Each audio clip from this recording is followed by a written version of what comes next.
नमस्कार. आपदा का सामनाच्या एका खासा भागांत तुमकां सगळ्यांक येवकार.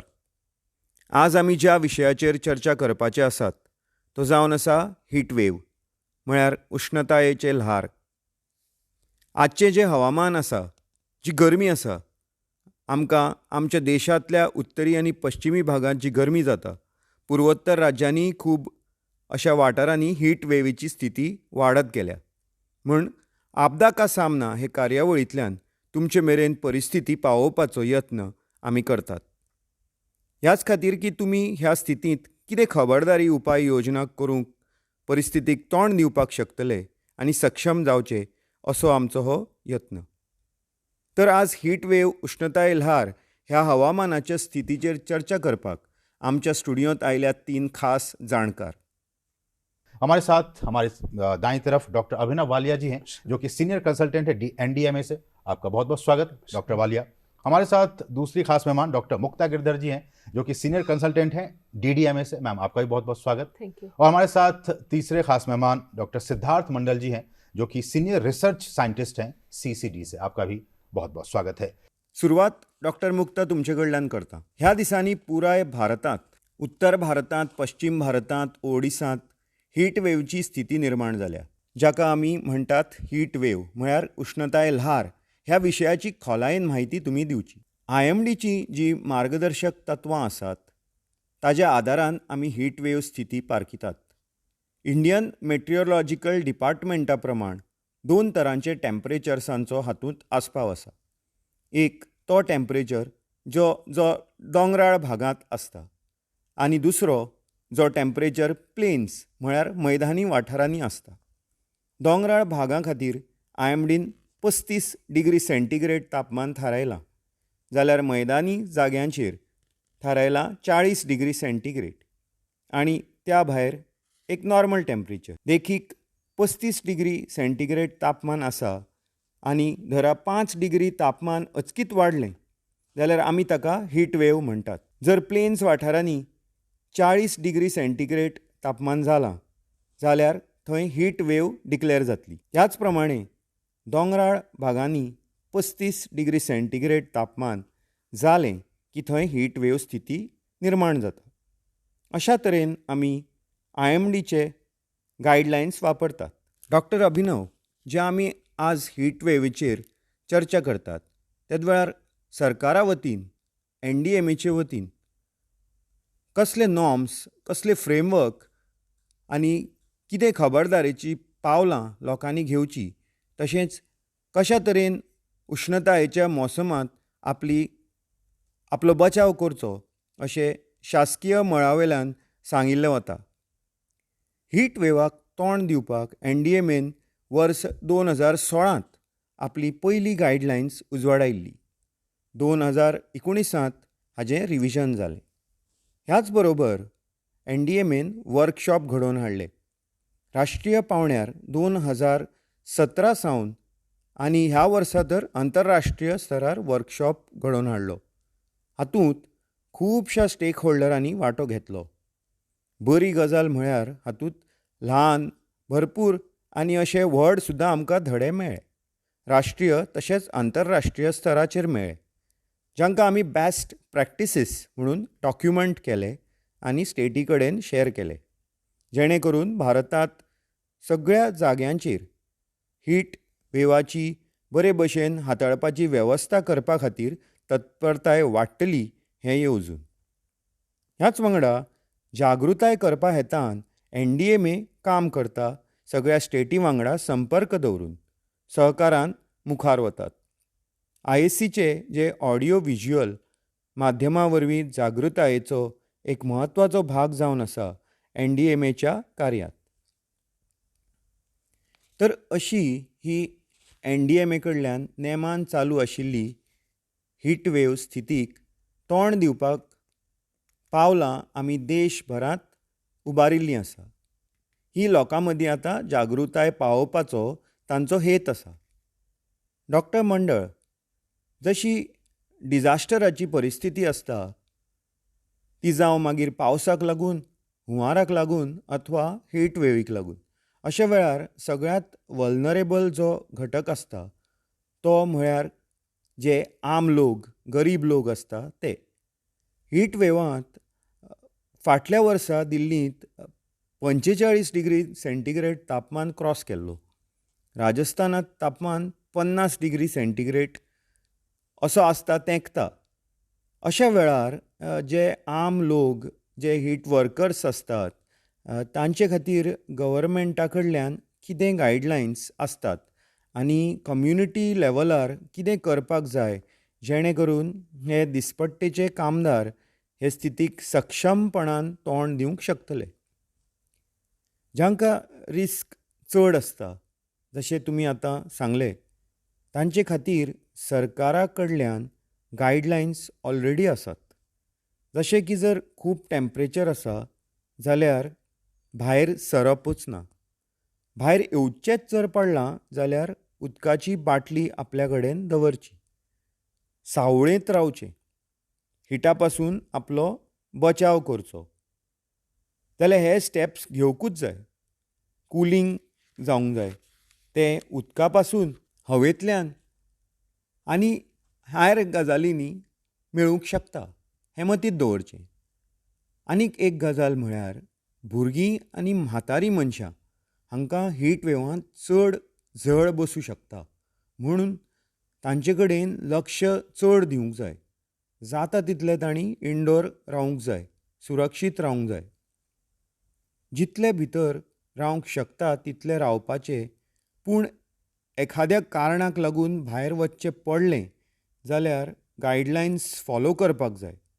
डॉक्टर वालिया फाटल्या कांय वर्सां सावन क्लायमेट चेंजा खातीर जावं हेर कारणां खातीर जावं ही जी हीट वेव स्थिती आसा ती प्रोलॉंग जायत आसा अशें दिसून आयलां.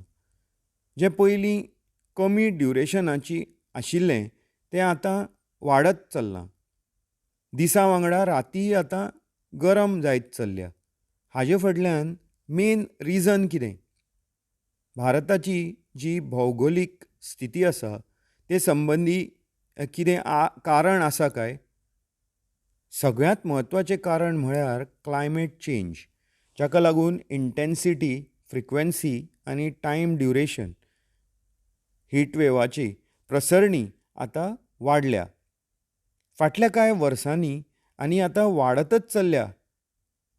इम्पॅक्टा बद्दल उलोवपाचें जर जालें जाल्यार शहरीकरण जें चालू आसा तातूंत भितर बिल्डिंगो लागीं लागीं जाल्ल्यान जाका आमी एक्सपोजर म्हणटात तांत्रिकी व्याख्येंत कॉन्सन्ट्रेशन आनी ह्युमन एक्सपोजर हे शहरांनी मोठ्या प्रमाणांत जाता. गांवां परस शहरांनी हीट वेवाचो इम्पॅक्ट चड दिसता.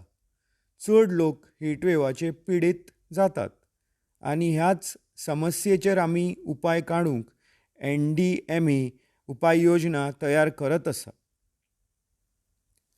डॉक्टर मुक्ता, आमी अशें पळयलां की शहरांनी सुद्दां हीट आयलंड हाचे भशेन जमनी तयार जाता, थळां तयार जाता. खूब खर तापमान थंयसर आसता. हांगा जे लोक रावतात तांकां कशें एड्रेस करतले? जर आमी दिल्लीच्या विशयाचेर उलोवप केलें जाल्यार हांव सांगन की आमी SF युनिवर्सिटी आनी युनेपाच्या जोड पालवान आमी प्रपोजल मूव केलां आनी तातूंत आमी अर्बन हीट आयलँड्स आयडेंटिफाय करतले आनी उपरांत त्या धर्तेर आमी लोकांक IAC मॅटेरियल जागृताय आमी प्रायोरिटायज करतले. खुबशे जाग्यांचेर तापमान कमी आसता तर दुसरे वटेन हेर जाग्यार तापमान चड आसता.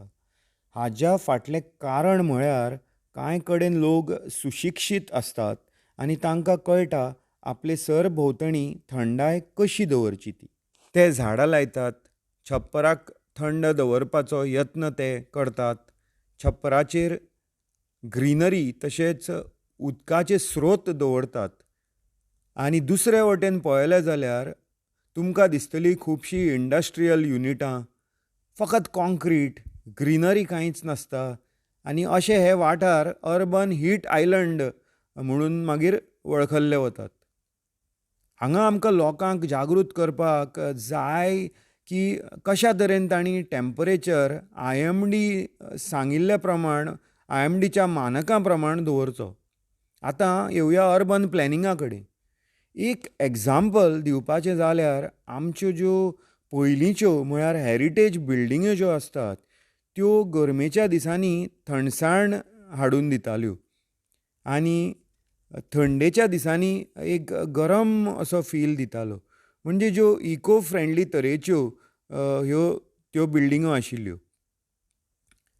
आतां जे अर्बन प्लॅनर आसता तांणी अश्यो ह्यो सस्टेनेबल इको फ्रेंडली बिल्डिंगो प्लॅन करच्यो. हाजें एक बऱ्या पैकी उदाहरण म्हळ्यार हालीं तेंपार जाल्लो आमचो भारत मंडपम. हातूंत पुराय ग्रीन रूफ आसा. अशेंच दुसरे कडेनूय सस्टेनेबल बिल्डिंगो तयार जावपाक जाय. राजस्थानाची स्थितीची जर आमी पळोवणी केली जाल्यार थंय शेतीची कामां करपी दिसावड्याचे जे कामगार आसता तांकां भायर सरचेंच पडटा.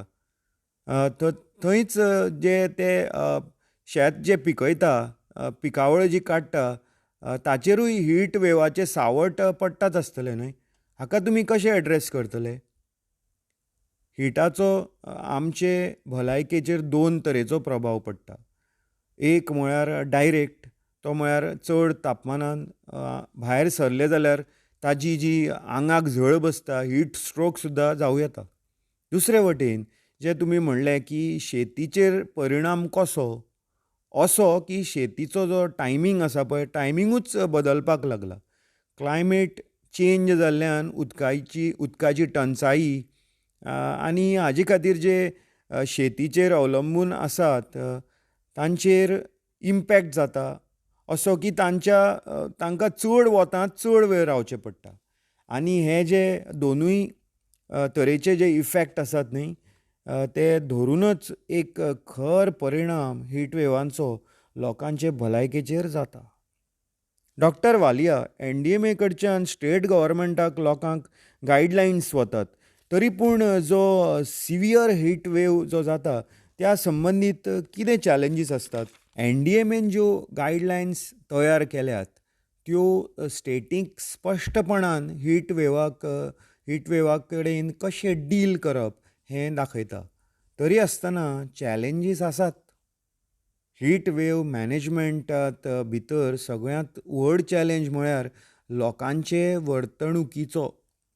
हांव जर हीट वेव समस्येक 3 फाट्यांनी जर विभागणी केली जाल्यार एक म्हळ्यार सायन्साचो भाग येता जातून क्लायमेट चेंज येता. दुसरो भाग म्हळ्यार मॅनेजमेंटाचो जातूंत येता गायडलायन्स, स्ट्रॅटजी. आनी तिसरो भाग जो भोव म्हत्वाचो आनी तो म्हळ्यार बिहेवियर. सायन्स आनी मॅनेजमेंटाचे जे पयले 2 भाग आसात न्ही ताजेर आमी काम करूंक शकतात. पूण बिहेवियर हाच्या बाबतींत आमी आम जनतेचेर अवलंबून आसतात. इट इज व्हेरी इम्पॉर्टंट की आमी तांचो बिहेवियर चेंज करप की ते लोक हे गजालीक गंभीरतायेन घेतले अशें समजून. कांय वेळां जे रोजगार निगडीत कारणां खातीर उपाय नाशिल्ल्यान लोक हीट वेवाक एक्सपोज जाता तर कांय लोक अज्ञानांतल्यान ह्या हीट वेवींत उडी मारतात. हे दिकेनूय NDMA खूब वावर करता. NDMAचे वावरांतल्यान सरकारा कडच्यान लोकांक वारंवार मार्गदर्शन मेळटा की जी मार्गदर्शक सुचोवण्यो गायडलायन्स आसतात त्यो लोकांनी पाळच्यो म्हूण. आनी हीट वेवा पासून म्हणजे जे 40 ते 50 डिग्री सेंटीग्रेड तापमानांत सुरक्षीत कशें रावूं येता हें तांकां दाखोवन दिवपा खातीर म्हूण. आतां आमी एक ब्रेक घेवया आनी ब्रेका उपरांत परत ह्या चर्चेक आमी परत येवया.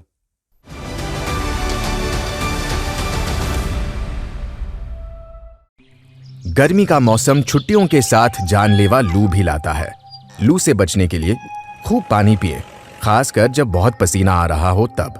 ORS, नींबू पानी, छाछ इत्यादि पिए. चाय, कॉफी और कोल्ड ड्रिंक्स पीना टालें.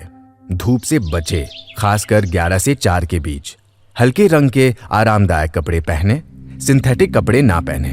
बाहर जाते समय पीने का पानी साथ रखें. छाता, टोपी, गमछा, पगड़ी या दुपट्टे से सर को ढकें. धूप में अधिक शारीरिक परिश्रम टालें। यदि कार्य अनिवार्य है तो बीच में आराम करें। ये सावधानियां आपकी जान बचा सकती है। भारत के शहरों और कस्बों में असंगठित क्षेत्र के श्रमिक निर्माण करते हैं, बेचते हैं और सेवाएं देते हैं, अक्सर बिना किसी सुरक्षा के खुले में। जैसे जैसे तापमान बढ़ता है वैसे वैसे खतरे भी बढ़ते हैं। दिन का काम सुबह जल्दी शुरू करें और दोपहर 12 से 4 बजे के बीच भारी श्रम से बचें। हर 30 मिनट में पानी पिएं, चाहे प्यास न भी लगी हो। ठंडे गीले कपड़े को गर्दन और बाहों पर लगाएं ताकि शरीर ठंडा रहे। हल्के रंग के हवा पास करने वाले कपड़े पहनें और सिर को हमेशा ढक कर रखें। थकान या चक्कर आने को नजरअंदाज न करें। कैफीन युक्त पेय और शराब से बचें। छायादार या ठंडी जगहों पर नियमित रूप से विश्राम करें और अत्यधिक गर्मी के दिनों में अकेले काम न करें। हमेशा नजदीकी ठंडी जगह और हीट स्ट्रोक यूनिट वाले अस्पताल की जानकारी अपने पास जरूर रखें। आपका स्वास्थ्य ही आपकी ताकत है, इसे गर्मी के हवाले न करें। किसी भी आपात स्थिति में 112 डायल करें। तैयारी ही सुरक्षा है। भारत सरकार द्वारा जनहित में जारी।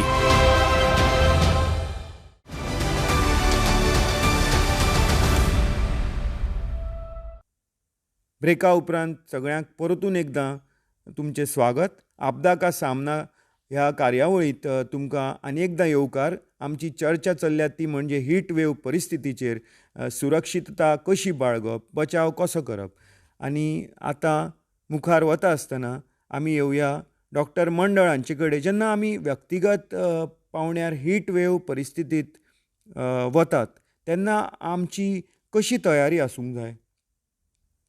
2 म्हत्वाच्यो सुचोवण्यो त्यो म्हळ्यार एक म्हणजे आमचे कडेन उदक आसूंकूच जाय. तुमच्या बरोबर उदक दवरपाकूच जाय आनी स्वता तुमी हायड्रेट करीत रावूंक जाय.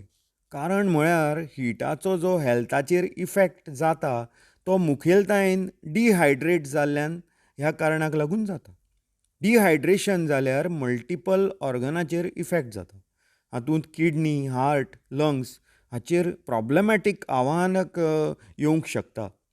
दुसरी जी खबरदारी घेवंक जाय ती भायर सरतना ती म्हळ्यार एक सत्री किंवा आपली तकली वयर सावळी दिवपा सारकें एक तकले वयर एक साधन म्हळ्यार टोपी किंवा खंय वता थंय सावळेक रावपाचें तुमी मतींत दवरूंक जाय. चड वेळ वतांत रावचें न्ही. डॉक्टर मुक्ता, दिल्ली सारकिले व्हडले शारांनी महानगरांनी जो पब्लीक कुलींग सिस्टम आसा तांची गरज आतां वाडत चल्ल्या. जशें टेम्परेचर वाडटा ही हीट वेवी खर जाता, वाडतच वता. तशें हाजेर तुमी कितें सांगशात. ह्या वर्सा आमी हें इम्प्लिमेंट केलां सपोर्ट NDMAचो घेवन आनी हेर स्टेट पार्टनरांक घेवन की सगळीं मेळून आमी काम करतात आनी एक व्हड स्केलीचेर काम करतात. दिल्ली सरकाराच्या जोड पालवान आमी 3000 वॉटर कूलर घालतात. एडवान्स लेवलाचे वॉटर कूलर आमी 2 कडेन बसयल्यात. It is called a digital ATM. 2 कडेन आमी युनेपा कडून जोडून कुलींग स्टेशनां तयार केल्यात. थंय लोकांक रेस्ट घेवंक मेळटलो. ह्या व्यतिरिक्त दिल्लींत खुबशे शेल्टर होम आसात. ह्या गजाली विशीं जागृताय जावंक जाय. जर तुमी वेबसायटीर गेले जाल्यार हाजेर डिटेल कॉन्टॅक्ट तुमकां उपलब्ध आसा. शेल्टर रुमांत थंड पाणी, कूलर, फॅन सगळे सुविधा मेळटा. स्कुलां आनी थंय आमी तांकां स्कुलांकूय सुचोवण्यो दिल्या की ORS आनी छास अशीं थंड पेयां भुरग्यांक दिवची म्हूण. दुसरे वटेन हॉस्पिटलांकूय आमी अलर्ट केल्या की तांणी दक्ष रावचें आनी अशा पेशंटां खातीर 2 वॉर्ड तांणी दवरल्यात चडशा हॉस्पिटलांनी. त्या पेशंटां खातीर जांचेर हीट वेवाचो परिणाम जाला. एज्युकेशन डिपार्टमेंटान ह्या वेळार 56 दिसांच्यो सुटयोय जाहीर केल्या. ह्याच प्रमाणान वावर फुडें व्हरतना एड्रग संघटने वांगडा जोडून आमी झोपडपट्टींत राबित्याक आशिल्ल्यांक हीट वेवांत सुरक्षे खातीर सक्षम कशें करचें म्हूण आमी तांचेरूय काम केलां. आनीक एक संघटना म्हळ्यार सीड हाचे वांगडाय आमी जोडून RWS ट्रेन करपाचें काम करता. ग्रावंड लेवल धरून ते उंचेल्या पावंड्या मेरेन NDMAचें सद्या काम चालू आसा. मंडळ स्कुलां जीं आतां सुरू जावपाचीं आसा तेन्ना भुरगे भायर पडटलेच, पूण सद्या भुरगीं जीं घरान आसा आनी सिनियर सिटीजन्स हे दोनूय घटकां खातीर कितें सुचोवण्यो आसात? भुरगीं जर घरांत आसात जाल्यार एक गजाल म्हत्वाची की घरांत जी हवा आसा, जें सर्कुलेशन जाता हवेचें तें पुराय चालूच आसूंक जाय. वेंटिलेशन बरें आसूंक जाय. दुसरी गजाल तर भुरगो भायर खेळूंक वता म्हणटा जाल्यार ताणें खर वतांत वचचें न्हय. आपल्या खेळाचो वेळ ताणें मातसो बदलचो. जाणट्या खातीर सल्लो म्हळ्यार जर कडक वत आसल्यार तातूंत चड वेळ जाणट्यांनी रावचें न्हय. तांणी आपलें हेल्थ मॉनिटरिंगूय वेळोवेळी करचें, म्हणजे आपलो जो ब्लड प्रेशर आसा, BP तो रेगुलर काळांत चॅक करचो. दर एक मनीस अशें करना, पूण हें करूंक जाय. डॉक्टर मंडळ, ही गजाल खरी की गरमेच्या दिसांनी तापमान खूब वाडले उपरांत जो स्ट्रेस लेवल आसता तातूंतूय वाड जाता काय कितें? हय, हाचेर भयंकर रिसर्च जाल्लें आसा. आनी तापमान वाडटा तेन्ना स्ट्रेस वाडटाच. आनी त्याच बरोबर जर वायू प्रदुशणाचो हातूंत जर भर पडलो जाल्यार हे स्ट्रेस आनिकूय वाडटा. हीट एक्शन प्लॅनाचेर NDMA काम करता. भायल्या देशांनी अशें कितें मॉडेल आसता हाजेर स्टडी तुमी करतात. जे मॉडेल आमी इम्प्लिमेंट हांगा करता ते कितें आसा? जो दिल्लीत आमी काम करता आनी NDMA आमकां टॅक्निकल सपोर्ट दिता, ते हीट वेव एक्शन प्लॅन हातूंत स्वतंत्र तरेन एक्शन टॅम्पलेट उजवाडायल्या. हातूंत रोल्स आनी रिस्पॉन्सिबिलिटी क्लियर आमचे मुखार दवरल्या. ही एक नवी खटपट जावन आसा. आनी हे बऱ्या पैकी एक हो जो टार्गेटेड एक्शन प्लॅन आसा, जे इम्प्लिमेंटेशन जो जावंक जाय पळय ते क्लियर कट दिल्यात. कम्युनिकेशन प्लॅन बऱ्या पैकी मांडला. हाजो बरो इम्पॅक्ट जातलो आनी पोस्ट हीट वेव एनालिसीस जातली पळय तेन्ना आमकां रिजल्ट्स पळोवंक मेळटले. हीट वेवाची समस्येचेर उलयतना हांव आतां दोंगराळी भागांत आनी मैदानी भागां हांच्या भितर येता. आनी ते म्हळ्यार दोंगराळी भागांत सुद्दां आतां टॅम्परेचर खूब वाडत चल्लां अशें दिसून आयलां. सिमलाचेर जर उलयत जाल्यार थंयचे लोक म्हणटा आमी इतलो टॅम्परेचर केन्ना पळोवंकूच नाशिल्लो. थंयच्या लोकांक वेगळे कितें नॉर्म्स आसतात काय, मैदानी भागांक कितें वेगळें? मेजर ज्यो सुचोवण्यो आसात पळय त्यो दोगांकूय समानूच आसतात. दोंगराळ भागांनी झाडां हळू हळू करून कमी जातात. प्रदुशणूय वाडलां. हरशीं आमी जो सल्लो दितात तो म्हळ्यार तापमान कंट्रोलांत दवरूंक जाय जाल्यार ग्रिनरी वाडोवंक जाय. कूल रूफ पॉलिसी आपणावंक जाय. ह्यो जर गजाली पळयतल्यो जाल्यार दिसून येता की दोनूय कडेन ज्याची गरज आसा ती समानूच आसा. फरक इतलोच की दोंगराळ भागांत थंडसाण मातशी चड आशिल्ल्यान ह्या कारणान मानाक 35 डिग्री सेंटीग्रेड आसा, जाल्यार मैदानी भागांत तो आसा 40 डिग्री सेंटीग्रेड. डॉक्टर वालिया, जो आमी इन्फ्रास्ट्रक्चर तयार करता तो जर सायंटिफिकली मॉडिफाय करून इन्फ्रास्ट्रक्चर हो आमी नवो करता तो इको फ्रेंडली जर केलो जाल्यार येता त्या काळांत हीट वेव पासून थाकाय करपाक मातशी मजत जातली काय कितें? डेफिनेटली. आतां इंडियन आनी ग्लोबल प्रॅक्टिसीस ज्यो मुखार आयल्यात त्यो दाखोवन दितात की आज आधुनीक टॅक्नॉलॉजी ज्यो उपलब्ध आसात जेणे करून गरमीच्या हवामानांत मातशे तरी थंडसाण कशी मेळूंक शकता. आनी जे शिंयाचें जे हवामान आसता, म्हणजे विंटर आसता तेन्ना घरांत गरमसाण कशी हाडपाची हें आतां नव्यो ज्यो टॅक्नॉलॉजींतल्यान कन्स्ट्रक्शनान हाचो आस्पाव करूं येता. तर ह्या दिकेन खूब नेटान कामूय चल्लां.